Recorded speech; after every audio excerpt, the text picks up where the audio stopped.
Good morning, comrade. You're listening to WHIV LP New Orleans. This is your weekly Good Morning Comrade, Jeff and Robert, here on the show. Robert, been a Uh, while, man. How you been, brother? it's all right.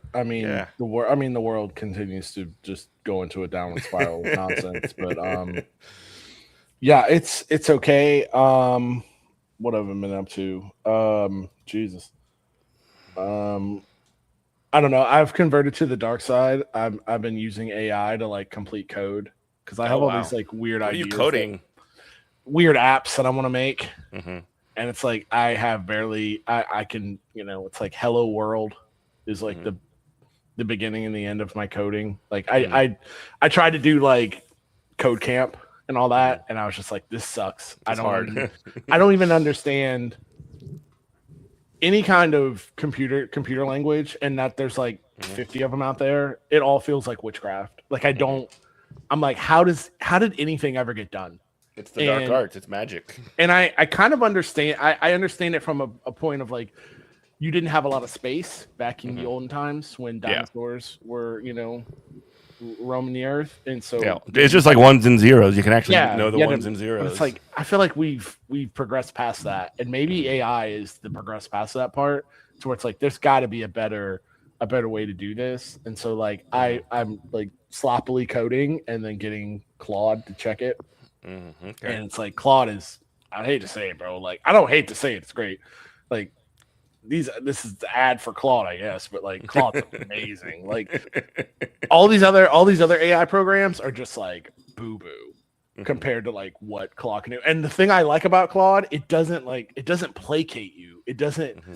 it's not It's kind of hug box. it's not like a yes man that'll just create Hmm. and like not do it'll it's like at times this goes, I'm not it literally told me I'm not going to do that.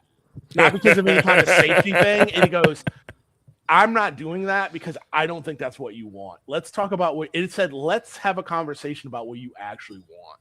And I was like, whoa. I'm like, yes, let's do that. And then we finally got it's trying to use like code or trying to do anything creative with AI is the biggest like monkey's paw, Hmm. because it'll do what you want, Hmm. but is what you want actually what you want? And Gotcha. like there's underlying things. It's like, hey, create me, XYZ. And it's like it'll pump that Yeah. out. And if Yeah. that's what you gave it. So it's Well, like just that. like Homer did. He wanted the turkey sandwich on rye bread, Right. and the turkey was a little dry. No, exactly. Turkey's It's a like little dry. no, that's exactly it. But it's Hmm. like I am yeah, it's weird. Like if we could just get these tools to be like used for good and used for Hmm. actual like to take the drudgery Hmm. off of human work, it would be great. Well, But right now that's obviously not and where we're headed. the It's to problem with replace us, AI, not to liberate us. the problem with AI exactly has never been the technology. The problem with AI has always been the fact that one, it's a environmental disaster, and Yeah, two, that can be fixed. that can be fixed. That And can be I'm fixed. yeah, I'm I'm just talking. honestly not. I know as bad as it is. Like, no, none of these data centers should be going up. You got to fight tooth and nail. That's what I'm trying to say. But I Sure. mean, like, we're talking about this is the industrial revolution. That Yeah, can yeah, be yeah, fixed. yeah. I agree with that point, but then Yeah. much more sort of pressing point, which also can be fixed, but not within the system, is that the AI is being implemented at the service and through the lens of capitalism. Hmm. And I can't remember who said it, but I thought it was really clever. That somebody said that, yeah, AI is doing all of the art and all Yes. of the music right now. And people are doing all of the horrible drudgery. And it's just a complete inversion of what the sort of promise of technology has always been. And really, I mean, we say it way too much probably here, but we're seeing instead of the utopian reality of technology that these dorks always put forward, we're getting the cyberpunk version. We're getting the Oh yeah. version that's that like the world is just it's crabs in a bucket. Just with enhanced technology, you have cybertronic crabs that have augmented physical like eyeballs and claws or whatever, but they're still crabs in a bucket. And the people that are the corpos essentially are still ruling the show. It's so funny to me, by the way. I saw a great video a while back. There's this internet commentator. He does a lot of like comics and culture type stuff. His guy's name's Anthony Gramuglia or something like that. And he did a really good sort of like long breakdown on the sort of like weird obsession that Elon Musk has with cyberpunk, like the game specifically and the world specifically and just the genre, and just the sort of like complete self unawareness that somebody like that has, that he is the most evil corpo on earth. Clown. Yeah, I know. Like he wants to identify with like the cool, like edgy, like punky, like culture side of it, but like what he is, how he exists in the world, becoming the first trillionaire ever, which is fake. We know it is, and it doesn't matter anyway. But like it's a good signifier that like he's not a street kid. He's not, walking the streets, and he's not like getting, ripper docs to put, you know, dirtbag enhancements in him or whatever. No, he's the evil guy who just like has the giant skyscrapers that tower over the city and rules with an iron fist. Well, that's my point. Exactly. That's the point I was going to make exactly. And I started, I've been at the gym, like thinking about like, I'm getting a lot because I was looking at like coding stuff on YouTube. So I'm getting a lot of like, oh, this is what's going on in the tech industry and stuff. And the deeper, like I'm listening to these YouTube videos and I'm following that up with like going on these like rabbit holes about these CEOs, for like tech industries and these like people at the high end. And you realize like it's amalgamation and capital, to quote Deadwood. At the end of the day, like we've said this a million times, like these people create no value. No. And you look at their pedigree, you look at like an Elon Musk, you look at like, I think like the it really struck me. It wasn't the last CEO of Microsoft. It was a guy that Microsoft hired on. I couldn't think about it, but he got hired as to like be the head of their AI, rollout Copilot or whatever. And this guy had no technical background in software engineering, none. And he dropped out from Oxford while pursuing a philosophy degree, and got hired on because he's a flim flam man. Like the oldest profession is not prostitution, it's scam artist. Like if you can just it's storyteller. If you can spin a good yarn and tell a story and be a snake oil salesman and be a flim flam man and just be an idea guy. I mean, Elon Musk, like, let's go back to him. Like, you don't need to know how to write a line of code. All you need to have is enough people to give you capital, and you throw that capital around and go, I want spaceship. I want app do this. I want this go whir. And that's it. Make me ugly truck thing. And like, you didn't create it. Like the idea is important. See you didn't write a line of code. You didn't debug a line of code. You didn't like. He's never had an original idea in his life. Yeah, you didn't carve out a prototype of the Cybertruck out of clay and then refine that. You didn't do any of the actual labor. You're just I do think that he probably had some ideas in designing the Cybertruck. That's what I mean. You're just the idea guy. But I'm just saying because it sucks so bad. It's like so probably Elon had some ideas about this. But it's like you're just the idea guy, and that is important. But what should be happening with technology, like we're going back to the AI thing, what should be happening is the tools that we use, whether it be large language models or any other kind of tool, should make everybody the idea guy. Yes. So it's like if you have the idea and you can just visualize the idea, you can get the technology should be able to take away the drudgery. Yeah. But we don't have that. These people want to lord over being the idea guy without actually creating anything. And it's just it's the most boring dystopia of all time. Like and the worst part about it too, and this is the part that like I'm glad people are finally coming around on, but it took way too long. Like as soon as I learned who Elon Musk was, which was like during like the rise, I guess, of Tesla, and he was sort of like this doughy, weird freak trying to style himself as like a genius or whatever. I'm just like, I hate this guy. Right. You know what I mean? It's like, but so many and they're still out there, but like I think they're less and less, even though they're still annoying. They're mostly on Elon Musk's website, twitter.com.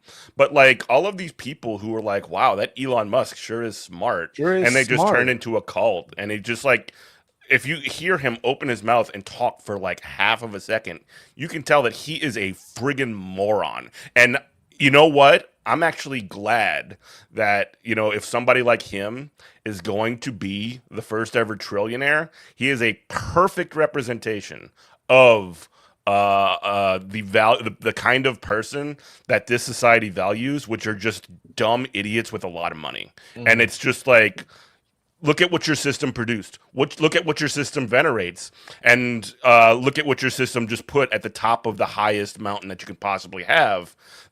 I mean, that makes it really good, really easy as a socialist who's arguing for an alternative to be like, that's the best this system's got. Get out of here, bro. We need something better. It's like the difference between a person who has an idea in their garage Hmm. and an Elon Musk or even a Jeff Bezos. It's like you just get enough. If you can just trick enough people, enough venture capitalists to Hmm. burn, who are just gambling. Like venture capital is just the casino economy. All they're doing is they're throwing money on a what's a craps table. They're putting down bets, and they're just Hmm. waiting. They're hoping one of them hits because Yeah, they think if one of them hits, it's going to go crazy. And yeah. that's what it is. So it's like if you could just convince those people to burn their money on your BS and it becomes marginally successful, that's it. Hmm. You weren't the person creating the value. You had the idea, but like without the person actually creating the thing, you're Hmm. you're you're nowhere. That's the difference between a guy in his garage and a Musk. But whatever, man. And also, it doesn't hurt when your dad is the owner of a emerald mine in Africa either. That Yeah, always helps, yeah, and that will get you in front of VC angel investors Hmm. who want to burn money. That'll It'll get get you you. a door into the casino. It'll get you signed on to PayPal as a person because you don't need a brain for that.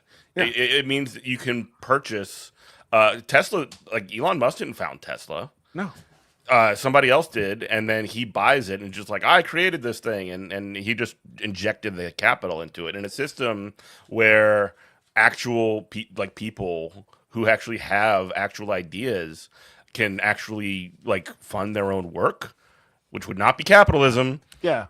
That would be a much better system because you don't have to, at the very least, you don't have to ever hear about douchebags like Elon Musk ever again.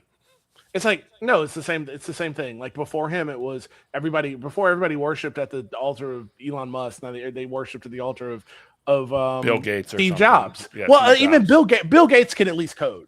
Like Bill Gates could write code. Bill True. Gates did create um, DOS, Hmm. but he did that Did ripping he? off Wozniak over at Yeah. Apple. Who really, like he so it's like whatever. But at least he could do that. Like technically, he's sound. Like he could create value. But like Steve Jobs didn't create He's a at the end of the marketing day, guy. He's a marketing nothing. guy. A marketing guy, a flim flam man. That's all he Hmm. was.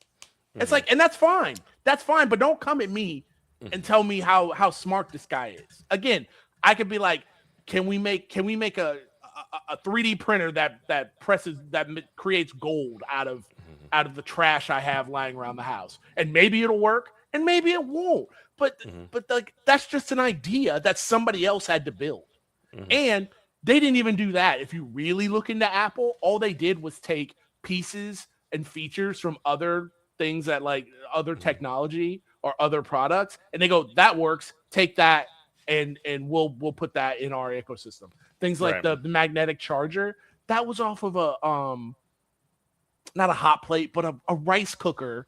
A Hmm. company patent that in like Korea, Right. and they took that patent and just changed it a little bit, and now all of a sudden they have like magnetic, iPhone connectors. Like Right. they did that. They never create Apple create nothing. And again, Nothing. like I wouldn't have a problem with this sort of like that kind of innovation or whatever. Like I wouldn't have a problem with it if it wasn't so like paywalled, essentially, like proprietarized and locked away so that only you can like the fact that like these patents can come out and they can like essentially they can steal an idea Yeah. and they can register it with the government and be like, here's our idea. Yeah. You know what I mean? Like Yeah. and the idea even of like we were joking about professional wrestling and or this guy Danhausen with the Knicks, and we got to talk about the Knicks in a minute, but like you always see like on these like dirt sheets and wrestling papers or whatever that the WWE, which is like the big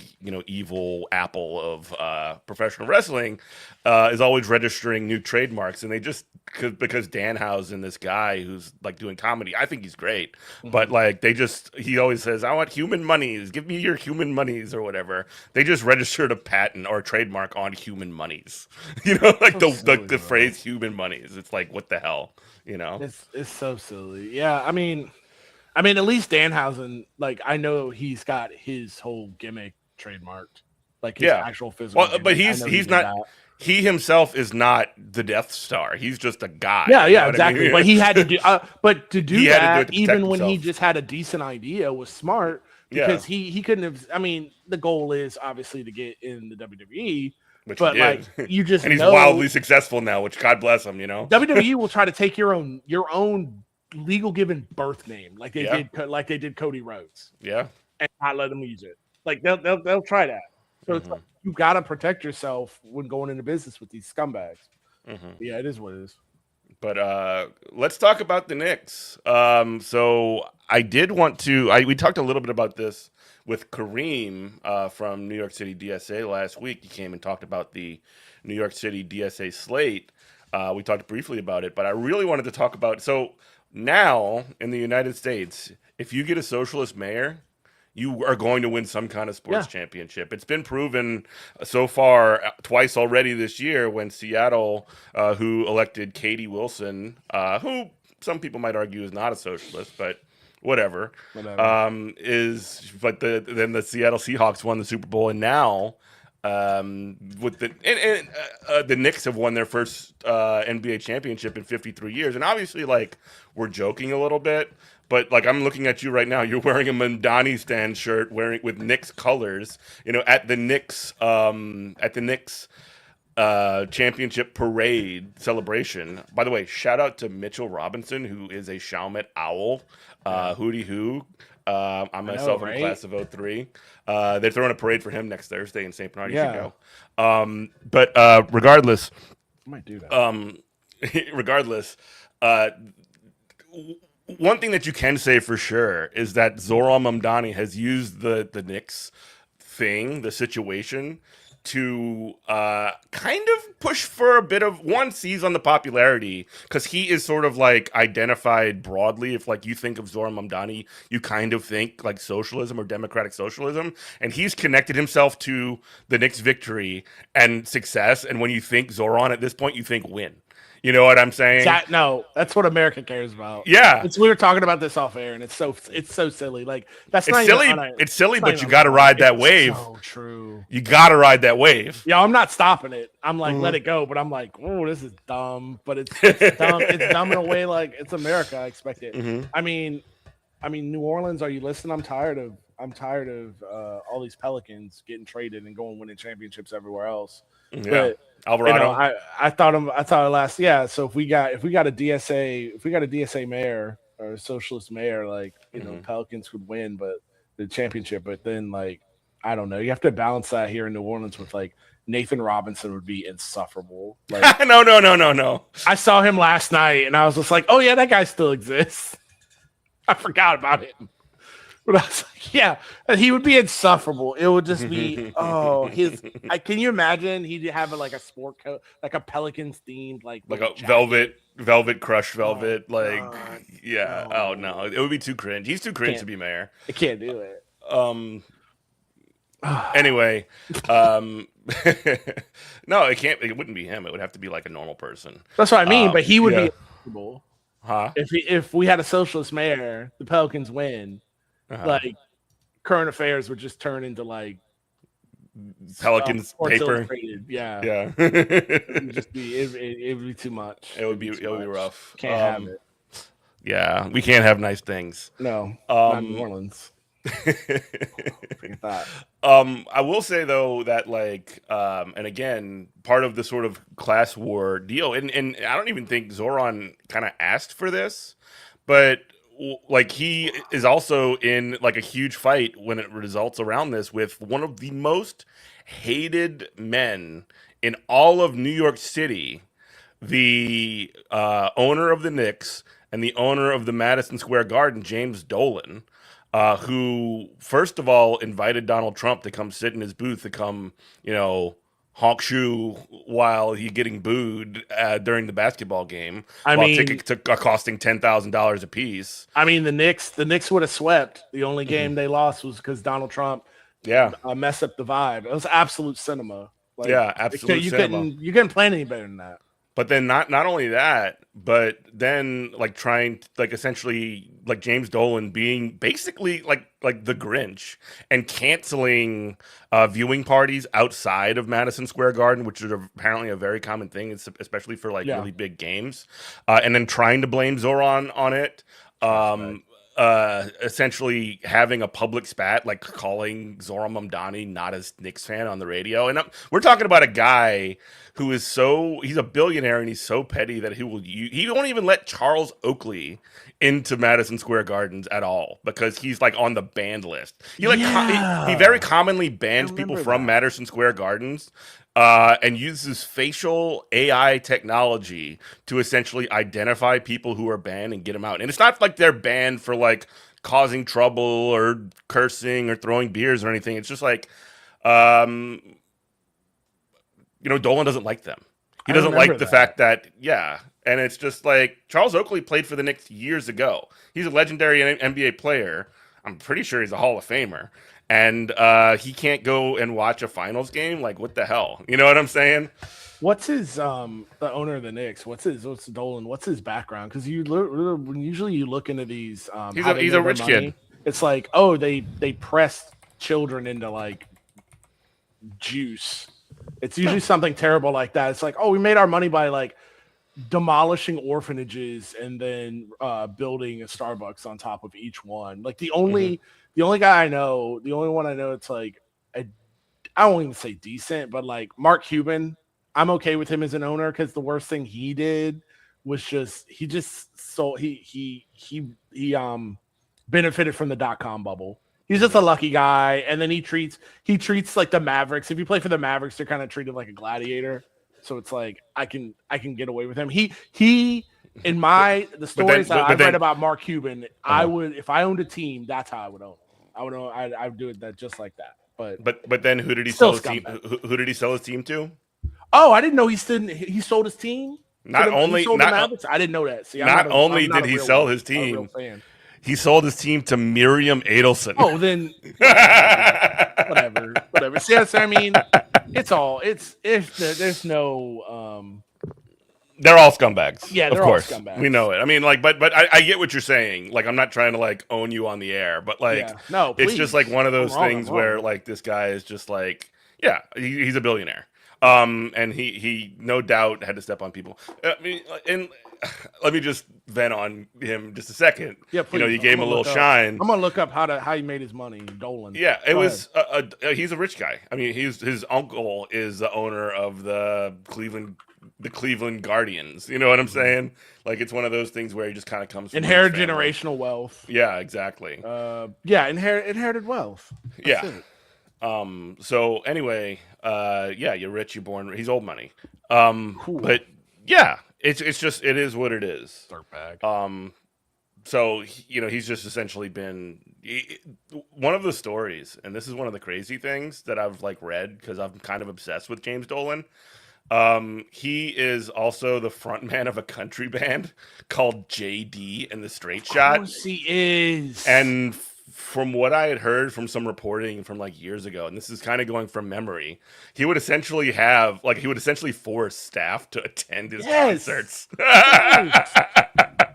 Like mandatory watch your boss play crappy country music.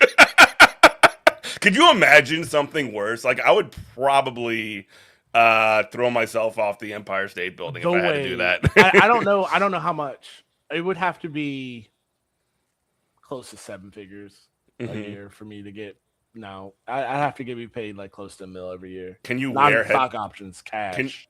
can you wear headphones like Yeah, I that? would just say I would get the super like earplugs and be like, Yeah, "Oh, my hearing." Mm. yeah, That's yeah. awful, dude. I've had to go as a Marine Corps veteran. The amount of mandatory fun I've had to go to, I have no patience. I have no patience for court ordered fun, mandatory fun, any kind of job thing. They try to get me to like. Thank God, my job now doesn't try to do that stupid stuff. They do every now and then. I'm like, nope. I Get mean, out of your if it's mind. not, if it's mandatory, it can't be fun. Like Yeah. if it's something that like maybe it's voluntary and you're actually trying to make it cool or whatever, that's different. But if it's mandatory fun, if they're watching you make the fun, if they're like, if you don't come here and have fun with us, Yeah. I swear to God, we're gonna write you up or whatever. It's just like, And no, that ain't never gonna work. there's always either an open bar. Well, no, because your company there's gonna be like 5 drink tickets. So they're trying to Yeah, yeah, set yeah, somebody up. yeah, They're yeah. setting you up. Because Hmm. you out there and get one too many in, you're getting fired on. Hmm. That's just how it goes. So it's like, what was the point of any of this? No, I have no patience for it, bro. The Hmm. worst mandatory fun I ever had to go to, ever.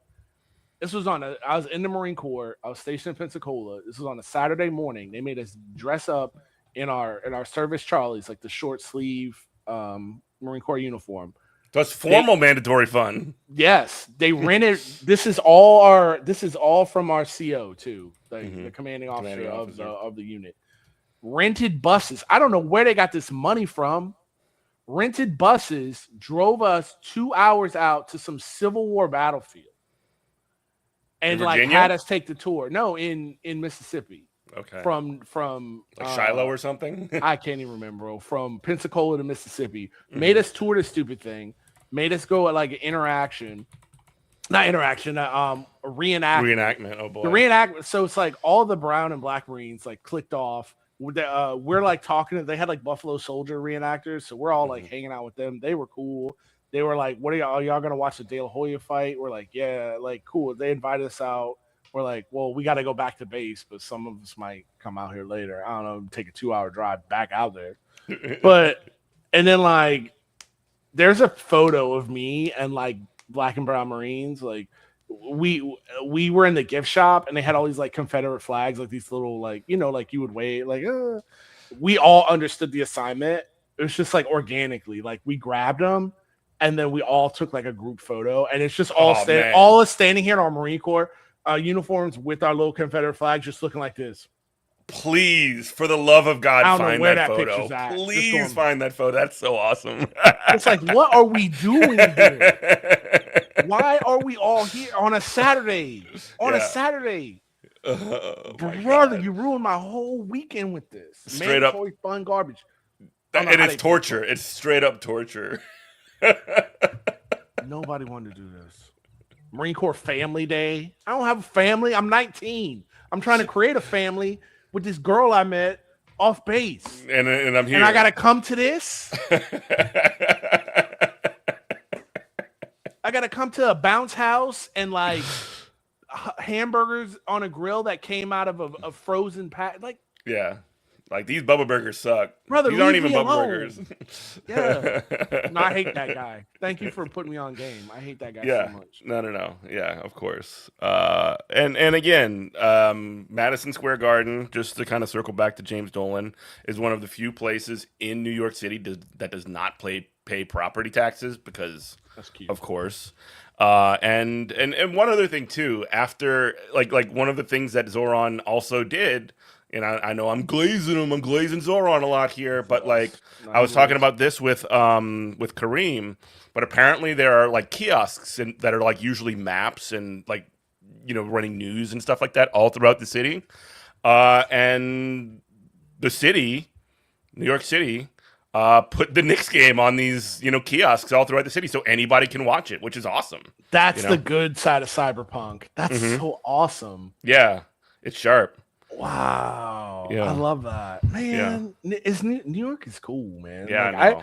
I've been so unimpressed from New York, but that's I only love. because New I've only York been to when it's- Manhattan. Yeah, I've never been to the boroughs. That's why. That's I what love my New- wife keeps telling me. I love New York when it sucks. So, Yeah. like, I imagine New York when it's great is awesome.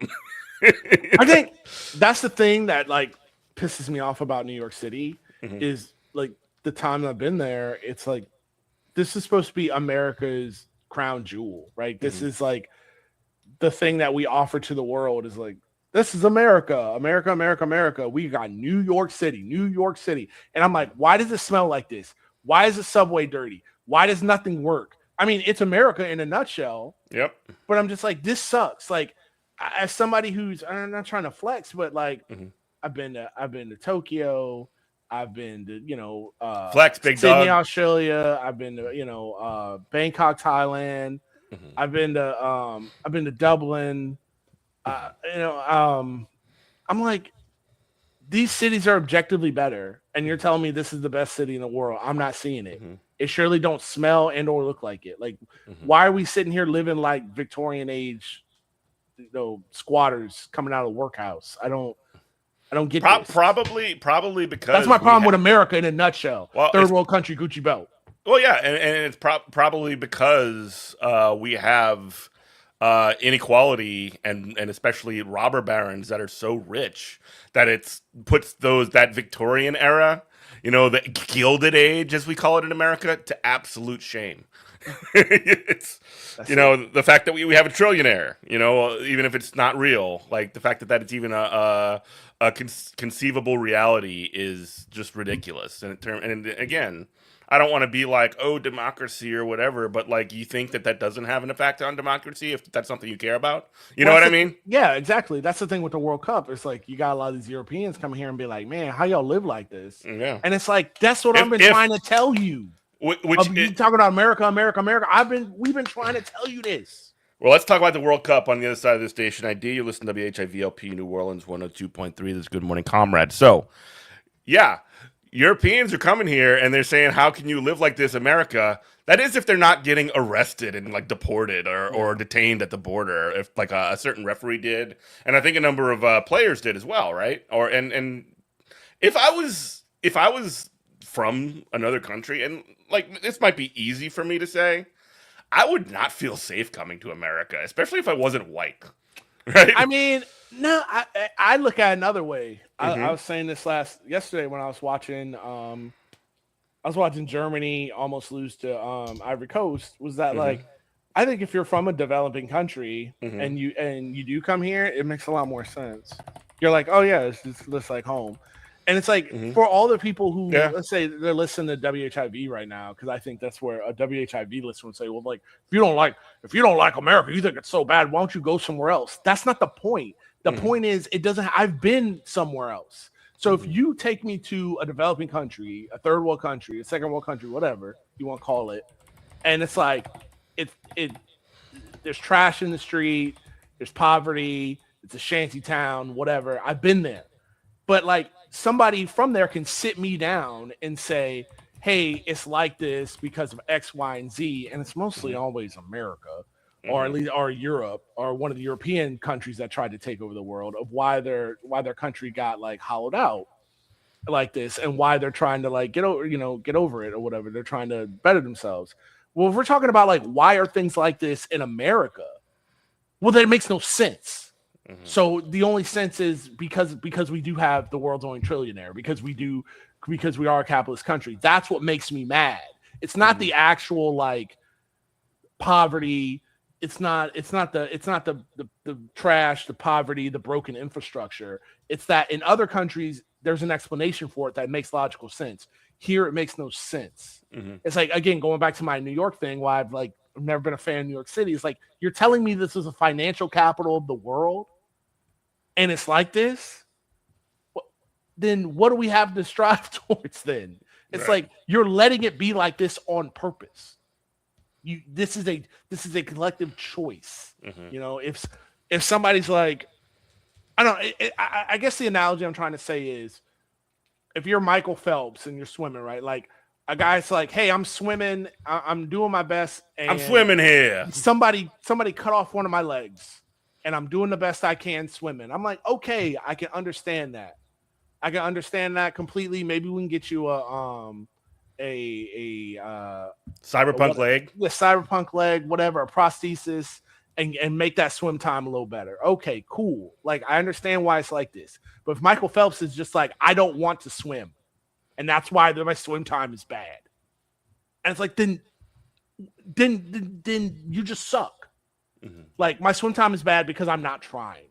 Mm-hmm. I'm like, yeah, that's America in a nutshell. It's Michael Phelps who refuses to get in the pool.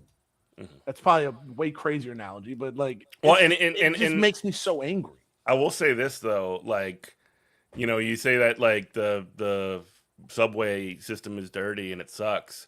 At least it's got a subway. It's better than most countries, most cities in this country, if you know what I mean.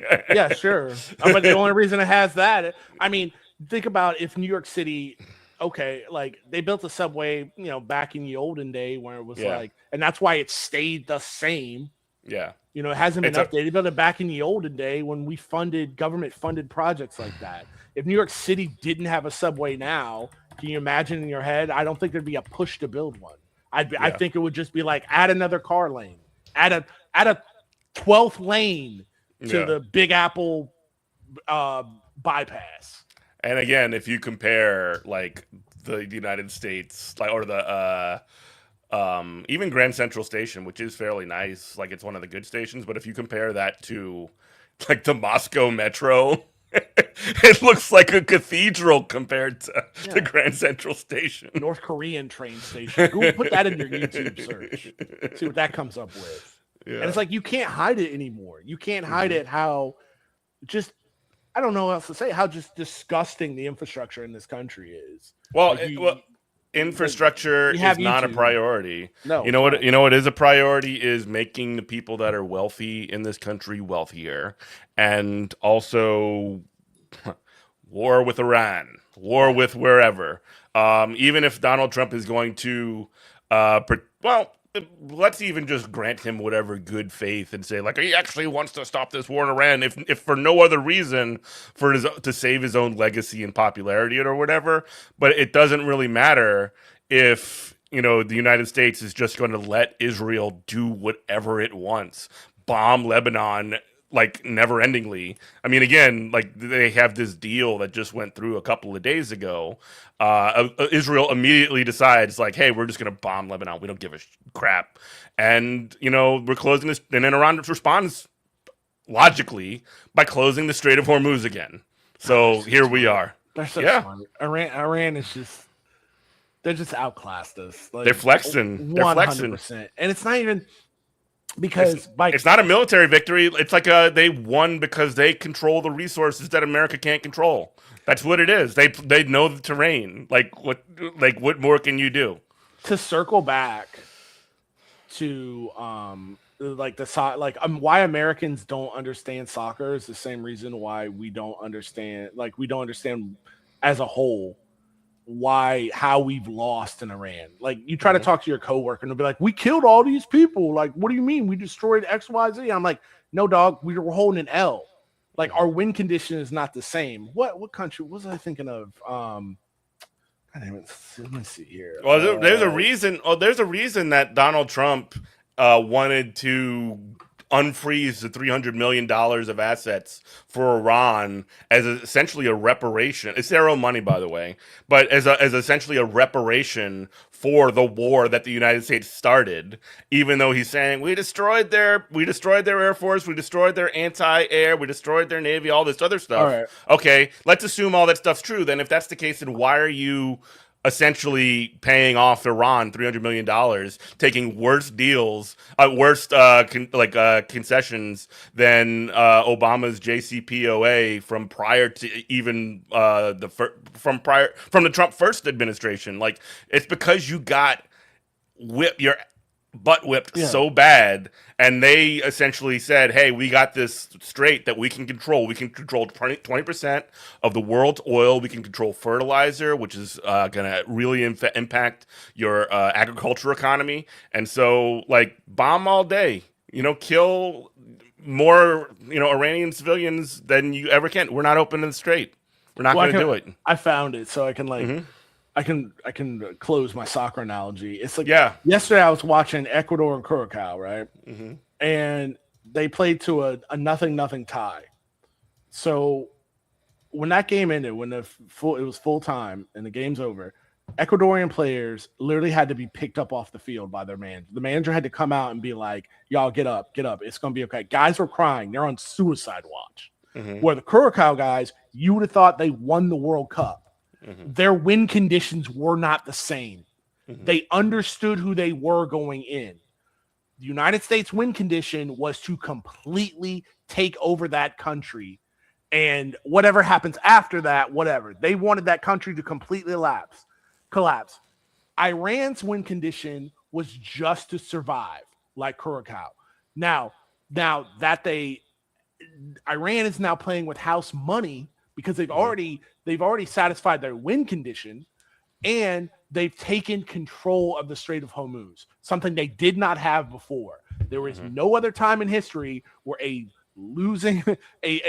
country that has lost a war has gained territory. Mm-hmm. They have gained territory and economic influence in a region they did not have. You can't. This is not a Call of Duty game where you can be like, we killed you so many times compared to how you killed. Your kill death ratio does not matter in the real world. No one cares about this. What matters is, what is your win condition? It's the same way every other country has militarily defeated us. Vietnam, Korea, they beat us the same way. We are militarily, we are Mike Tyson, and not prime 19-year-old custom killer Mike Tyson. Killer Mike Tyson. We're not that. We are Mike Tyson against Lennox Lewis. No, Evander Holyfield. Okay. We are Mike Tyson when he lost his heart, when he don't want to be there. He's biting at ears. You come at us, or we come at you. We got a hell of a knockout punch, a hell of a blow. But if you can just have the chin, if you've got the beard to survive that knockout blow, we don't know what to do after that. We're off to biting ears. We're off to trying to work the ref. We are lost, and that's where we're at right now. And it's crazy that Iran is so smart, because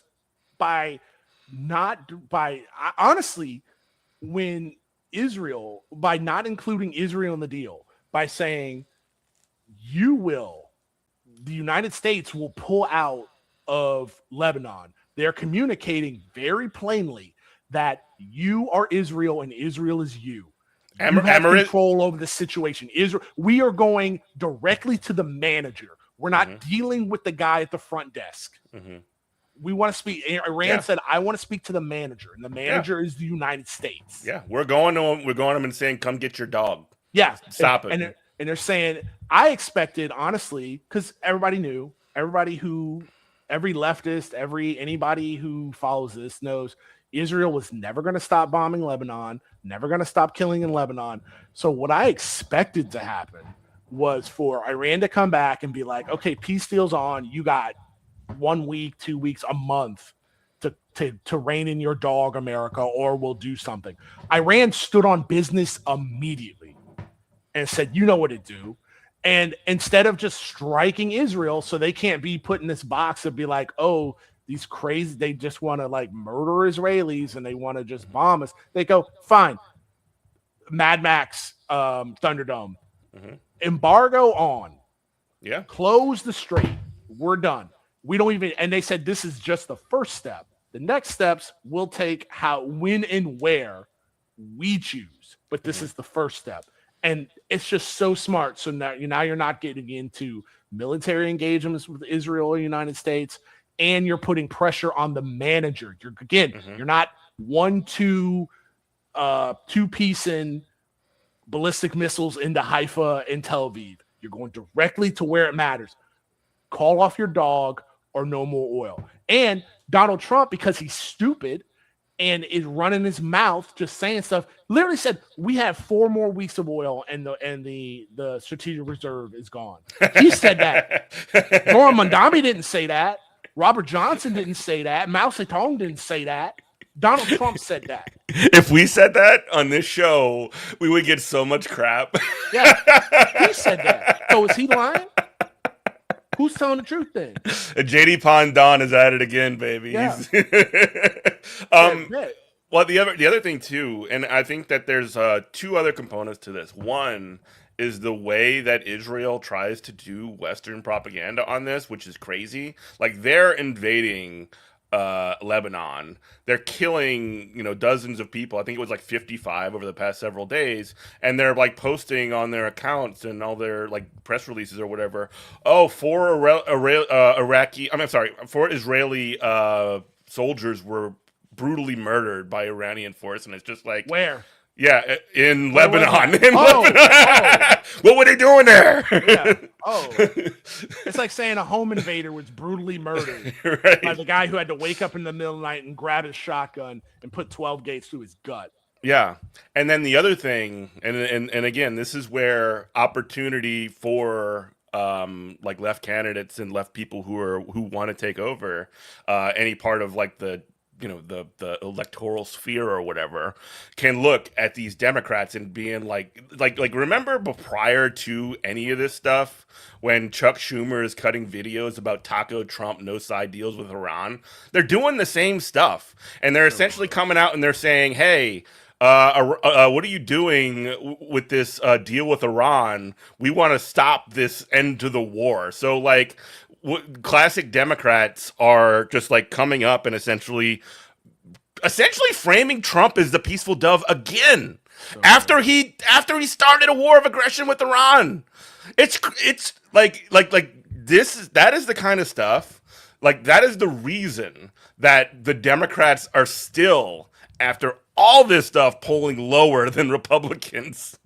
Well, in a It's sane world, what would happen is Speaker of the House, like it would be like Chuck Schumer or somebody like some Hakeem Jeffries. Yeah, Hakeem Jeffries, some high level Democrat in a sane world would ask for a sit down with Donald Trump. And then he would say, look, you want like this, I get it, man. You want a legacy, this legacy thing, we just lost a war. This thing ain't working out for you. You really want to do peace, and you really want to be the peace in the Middle East guy. Like when you die, you want them to remember that you brought peace to the Middle East, something no American president would do. Cut off Israel. Israel is the reason why there's no peace in the Middle East. That's it. It's the alpha and the omega. I'm sorry. That's it. And the thing is, what I have said on this is the part I do not understand. And I mean this I literally do not understand it. What in the world does Israel, Mossad, or anybody else have on Donald Trump and the rest of the Republican and Democratic Party? It's like, because I don't care what's in the Epstein files. I don't care. That's not what I mean when I say I don't care. Yeah. What I'm saying is whatever they have in there, brother, don't. And it's like, this is what I would say if I was Hakeem Jeffries and had that sit down. I'd be like, Mr. President, they're openly calling you a pedophile. The American people. What is in here? What are you afraid of? You could come out and be like, yeah, I had sex with a 16-year-old. You think your 30% base is going to go somewhere? What is it? I need to know. It's like a defense attorney. That's like, if you get accused of a crime and your defense attorney is like, look, you got to be honest with me of what you did. This is between you and me, but I cannot help you. I'm the only person, unless you're honest about this, because there's nothing on earth, I think, that would get what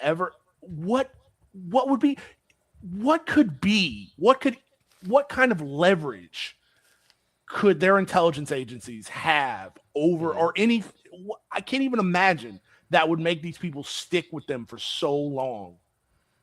And just Israel's going down the toilet and America's going to go with it.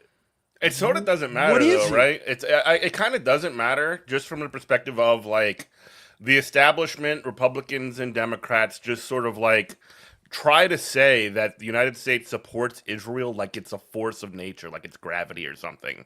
It is, I mean, it is crazy because like if you criticize Israel, like you're just always just blasted as though you're a huge anti-Semite, which is like. Actually, that's kind of anti-Semitic itself, but like whatever. Yeah, it is. I can take those arrows. Is it racism? Is it just pure race? Like it might be. It might be just pure racism because like Israelis are white Europeans or Americans. and I mean, the not rest all of of the them. surrounding The ones that are not are the second class people in citizens. power are. Yeah, Yeah, the ones that are not are second class citizens. citizens. Hmm. So it's like the people in power are white European. Bibi Netanyahu's from Pennsylvania. Yeah. So it's like, is it just like you can't trust a Persian or an Arab? Hmm. Because I'll say it again for the millionth time, Saudi Arabia, they're head choppers, they're disgusting. I wish that whole monarchy would fall and burn. Hmm. But it's not But because they're Arabs. It's because it's the absolute monarchy. what are we getting from them? What are we getting from Israel that we can't get from them? You want to have peace in Iran? We could have the same arrangement. You think if there's like if the Iranian government was like, look, we came to the Iranian government and said, look, let us build military bases here in Iran to protect the region. We'll fund your reconstruction and any kind of projects. You'll pretty much become like, you're not going to be our vassal state, but we're the same arrangement we have with Israel. We're going You to think be they wouldn't take that? we're going to be partners. That's We're how gonna they be would frame partners. it. Mhm. You think they wouldn't take that? I mean, that And essentially what has happened with understand. that's essentially what happened with every other Gulf country, including like Qatar and UAE. Like they've all been essentially brought into the Western sphere on different circumstances on a case by case deal. Like they've all been brought into. I guess maybe part of the problem with Iran specifically is the history that the United States has with Iran, overturning the government in the Okay. 1950s, the revolution in the 1970s. So like that might be why you can't do it with Iran. And also Iran is connected with the alternative sphere of China and Russia, and I think that might really be like again. I'm You can not looking almost at it. view. You can almost view. Let me just finish. Yeah, You go can ahead. I'm almost sorry. view Iran as almost like another proxy war against that alternative because they are associated. You know what I'm saying? Yeah, no, 100%. No, I get that, and I guess I'm looking at it. I'm not looking at it through the lens of capital Hmm. because capitalism doesn't want some of the money; they No, want all the money. I'm looking at it through the lens of imperialism. No, which ends the same. It's Yeah, the yeah. same road. It's a parallel Hmm. road of Hmm. capital. But my thing is like, look, you're right because for you're right. It was what I'm trying to say is because to untangle those relationships, Hmm. we would have to have accord with all of our quote unquote enemies with Right. China and Russia to where like if I was President Robert Johnson, would have no problem with that.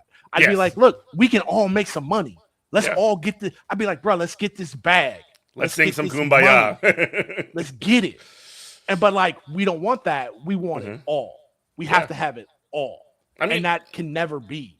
No one and can and have it all. and just to sort of like put another fine point on it, like the United States never ever forgives anybody for having a successful revolution. That was start. Not Cuba, Nope. not You're right. Haiti, not Iran. The United States wants to permanently punish any group that fights for its own liberation and successfully gains it. And I think that as a part of what we're talking about here, in addition to the China piece, in addition to the Israel fear mongering piece, and all this other stuff, I think that is a major component. They don't want to legitimize Iran. They always talk about the Iranian government, which is one of the most like I'm sorry, it's one of the most established and like the complex bureaucracies that are in the world. And they just talk about it like it's a bunch of like terrorists hanging out in some office building or something, Yeah. They always talk about it as though they're just a bunch of outlaws. And that is no doubt racist, but it's racist in a way like that's not the racism isn't necessarily the point. The point of it is to essentially like delegitimize who's in charge there, Mhm. despite the fact that they are legitimate. I mean, we're still stuck in this post World War II like mindset of just Hmm. the American empire can do anything to Yeah. anyone anywhere. And obviously it's just not that. And if we Hmm. keep this mindset going, like it's going to drag America into it. We're just I don't know. My wife keeps saying we're gonna balkanize. She says Yeah. like America's just gonna like split into like 50 different little microstates. I kind of don't see that necessarily. I mean, maybe it will. Maybe we'll have like maybe we'll have like a like Mad Max situation on the Yeah. other side of this or whatever.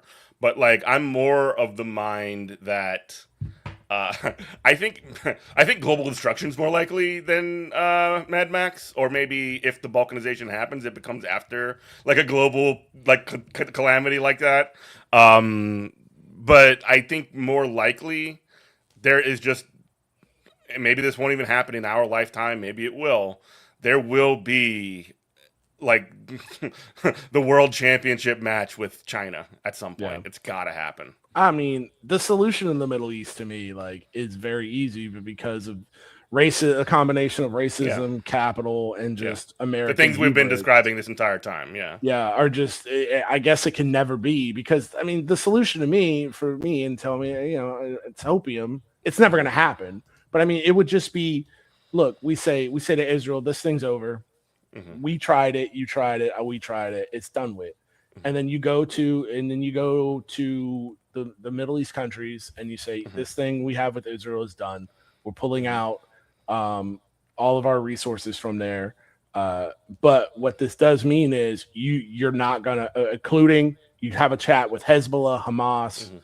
You go, look, you're not gonna overrun them. They're going to exist as a nation. For Hamas, what we'll do is we'll put you back to the 1978 borders. The Golan Heights is gone. They have to pull out from there, and the West Bank is gone. And then you say, look, if y'all try something funny, you will feel the full might of the American military. And in Israel, we will guarantee your sovereignty, but no more of this. When you start doing offensive, so if you do, you're no more Iron Dome, none of that. But we will guarantee your sovereignty. And that would end it. It'd be done. Yeah, But I think that can't happen with the current array. Well, I don't say it'll never happen, but with the current political array that the establishment has, it won't. So I guess even if President Johnson was in charge and I implemented all that and got, because I don't care what Israel thinks at this point, I got the resistance forces and I got all the countries in the region to sign off on that. Like, you will not attack Israel. They are a sovereign nation. They are under our protection, and we will not. Even if that happened, Israel just falls apart and it's under its own weight in less than a decade. I'm fine with that too. I'm fine with that. I mean, that's going to happen anyway. It's just what's the timeline? What's the timeline? They're not going to exist. What are the specifics? And we have to neutralize their nukes. You neutralize their nukes. Yeah, that's it. Super last thing on this, and again, the current political array in the United States, that's not going to happen. But that's why we need to, even if it's like, lame or whatever, support things like the DSA, New York City slate and whatever. Like those are potential agents of change that are, I mean, that's what you can do right now because there is no President Robert Johnson. Yeah. You know what I mean? We do got to get out of here, but anything you want to say before we say goodbye? If you live in DC, vote for Louis George. She already won. She already won. Oh, she already won. Yeah, well, I mean, that's the primary, right? Yeah. Well, she's got to win. Ain't no Republican winning that, but yeah, okay. Sure. Well, you see what the Democratic Party does. Yeah. See who they try to like throw up. Yeah. They'll try something stupid. Cool. Well, anyway, thank you, Robert. As always, Monday mornings. You can listen to Good Morning Comrade, WHIVLP New Orleans. We are on the Pacifica Network. You can find more information. Call your local Pacifica station and say you want Good Morning Comrade. And thanks everybody for listening. We love you. Peace out. Bye-bye. Bye.